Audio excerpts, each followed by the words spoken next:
Upon giving thanks, it's your one and only big sister with a word of gem. Some time ago I planted some sweet potato, But when I planted the sweet potato, I didn't plow up the area. I just dig up the area where I wanted to plant the sweet potato. No long story short, it did it for a time and it a flourish, or so I thought.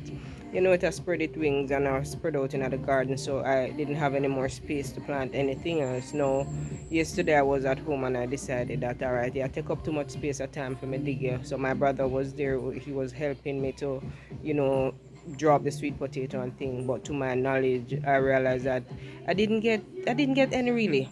Very few. The few that I got out was really little, and it got me to thinking because I get inspiration from a lot of things, from the smallest things, and it got me to thinking that what, in life, when you're planting, or in life when you're doing whatever you're doing for yourself, mulch up the area, mulch up yourself, because you will spread your wings, it will spread out, you understand, and look so good. But when a time for harvest, you're gonna have little to none to harvest because you didn't mulch up the area. So remember, in life, whatever you're doing now, as me say, you will look like you flourish, but when at the day of harvest, you will have little to nothing because you never pluck up the area.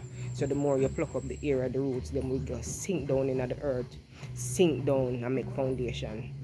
You understand? But when you not pluck up the earth, it only go surface on the top. So the harvest, you go have little to none. So make sure, so when you plant and when you do you do it right. So when a day for harvest, you have enough for harvest, from me to you.